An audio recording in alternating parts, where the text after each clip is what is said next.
आणविक कक्षक विधि से बंधे एवं विपरीत आणविक कक्षकों के सापेक्ष ऊर्जा की सहायता से आणविक कक्षकों की एक श्रेणी बना सकते हैं, जिससे कि किसी अणु की इलेक्ट्रॉनिक संरचना के बारे में पहले से बताया जा सकता है। ऊर्जा स्तर का ज्ञान स्पेक्ट्रमों के मान से ज्ञात किया जाता है। परमाणविक कक्षकों के समअक्षीय अतिव्यापन से सिग्मा बॉन्डिंग बंधी एवं सिग्मा एंटीबॉन्डिंग विपरीत बंधी आणविक कक्षक बनते हैं। सिग्मा एंटीबॉन्डिंग विपरीत बंधी आणविक कक्षक की ऊर्जा अधिक होने से इसमें इलेक्ट्रॉन की व्यवस्था अणु के स्थायित्व को कम करती है। अब इसमें आप चित्र में देख सकते हैं 2s एटॉमिक ऑर्बिटल्स आपस में ओवरलैप कर रहे हैं। अगर प्लस प्लस ओवरलैप है तो सिग्मा 2s बॉन्डिंग और मॉलिक्यूलर ऑर्बिटल फॉर्म होगा। इसी तरह से अगर प्लस माइनस अतिव्यापन है 2s एटॉमिक ऑर्बिटल्स का, अगर प्लस माइनस ओवरलैप है तो उससे विपरीत आणविक कक्षक यानी sigma anti bonding molecular orbital का फॉर्मेशन होगा। उसी तरह से अगर 2pz एटॉमिक ऑर्बिटल का समअक्षीय अतिव्यापन होता है तो उससे sigma bonding 2pz molecular orbital का फॉर्मेशन होगा।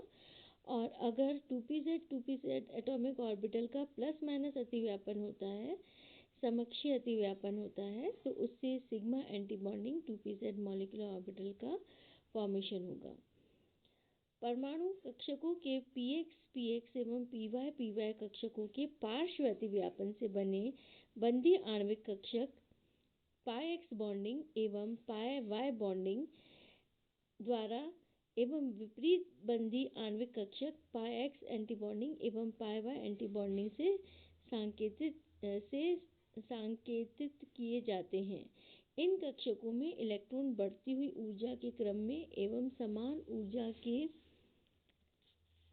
समभ्रंश कक्षकों में हुंड के नियमानुसार भरते हैं। अब इस फिगर में आप देखिए, अगर समपार्श्विक अतिव्यापन है px एटॉमिक ऑर्बिटल का, तो अगर प्लस प्लस ओवरलैप है तो इससे पाई x bonding molecular orbital form होगा। और अगर प्लस माइनस ओवरलैप है तो इसमें पाई 2px anti bonding molecular orbital का फॉर्मेशन होगा। उसी तरह से जो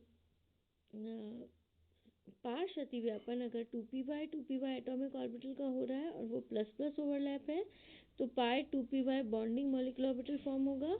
और अगर प्लस माइनस ओवरलैप हो रहा है तो इससे pi anti bonding 2py atomic orbital का फॉर्मेशन होगा।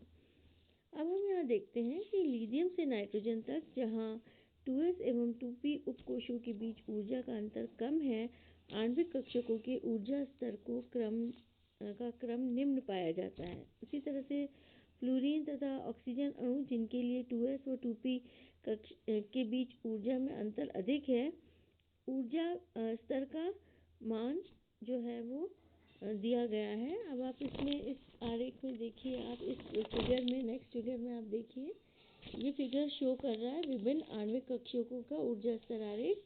लिथियम से नाइट्रोजन हेतु हमने देखा सबसे कम सिग्मा 1s बॉन्डिंग, फिर सिग्मा 1s एंटी बॉन्डिंग, उससे ज़्यादा सिग्मा 2s बॉन्डिंग की एनर्जी है, फिर sigma 2s anti bonding higher energy का है molecular orbital.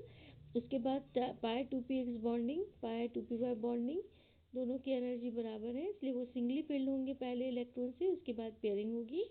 Next higher energy का है सिग्मा 2pz बॉन्डिंग, फिर एंटी बॉन्डिंग मॉलिक्यूलर ऑर्बिटल में है पाई एंटी बॉन्डिंग 2px, पाई एंटी बॉन्डिंग 2py, दोनों ही डिजेनरेट है मॉलिक्यूलर ऑर्बिटल। और उसके बाद में जो हाईएस्ट एनर्जी का मॉलिक्यूलर ऑर्बिटल है वो है सिग्मा एंटी बॉन्डिंग 2pz। तो यहाँ पर हम देखते हैं कि ऑक्सीजन और फ्लोरीन दोनों में हमें देखते हैं सबसे कम सिग्मा 1s बॉन्डिंग, फिर sigma 1s anti bonding, sigma 2s bonding, sigma 2s anti bonding, sigma 2pz bonding.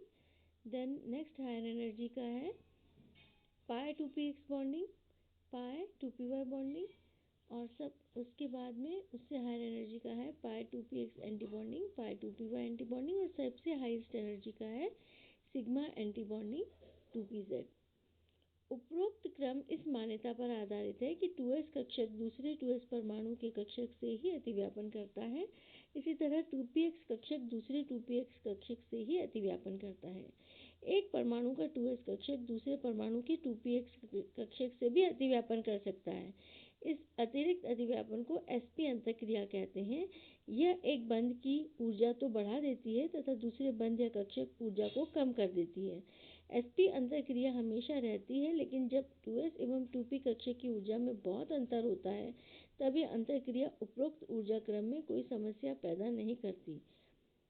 लेकिन द्वितीय आवर्त के लिथियम से नाइट्रोजन तक के अणुओं में 2s एवं 2p कक्षकों की ऊर्जा में बहुत कम अंतर होता है व प्रभावी sp अंतःक्रिया के फलस्वरूप पाई 2p बंधीय आणविक कक्षक की ऊर्जा सिग्मा 2p बंधीय आणविक कक्षकों से कम हो जाती है, जिसे आप इस चित्र में देख सकते हैं। अब हम आते हैं नेक्स्ट बंध क्रम के महत्व के बारे में। Significance of bond orders. यदि हमें किसी अणु के बंध क्रम का पता चल जाता है तो हम उनकी सहायता से निम्न जानकारी हासिल कर पाते हैं। यदि बंध क्रम का मान धनात्मक है, यानी bonding molecular orbital is greater than N anti bonding molecular orbital, तो स्पष्ट है कि अणु स्थायी है व उसका स्वतंत्र अस्तित्व संभव है। किंतु शून्य N bonding molecular orbital is equal to N anti bonding molecular orbital व ऋणात्मक N bonding molecular orbital is less than N anti bonding molecular orbital बंध क्रम वाले अणु का अस्तित्व संभव नहीं है। किसी अणु का वियोजन ऊष्मा बंध क्रम के समानुपाती होती है। बंध क्रम का मान जितना अधिक होगा उसका स्थायित्व उतना ही होगा व उसकी वियोजन ऊष्मा भी अधिक होगी। किसी अणु की बंध लंबाई उसके बंध क्रम की व्युत्क्रमानुपाती होती है। बंध क्रम जितना अधिक होगा बंध लंबाई उतनी ही कम होगी। बंध क्रम की सहायता से अणु में उपस्थित सहसंयोजक बंधों की संख्या का पता लगाया जा सकता है। बंध क्रम इज इक्वल टू अणु में उपस्थित सहसंयोजक बंध। बंध क्रम की सहायता से अणु के चुंबकीय व्यवहार का भी पता लगाया जा सकता है। जिस भी अणु का बंध क्रम भिन्न है वह अणु 100% अणुचुंबकीय होगा। बंध क्रम के पूर्णांक होने पर अणु अणुचुंबकीय हो भी सकता है और नहीं भी। तो ये कुछ रूल्स हैं बॉन्ड ऑर्डर्स के। और अब हम नेक्स्ट लेक्चर में कुछ समनाभिकीय द्विपरमाण्विक अणुओं की आणविक कक्षक विन्यास की व्याख्या पढ़ेंगे। और थैंक्स अ लॉट।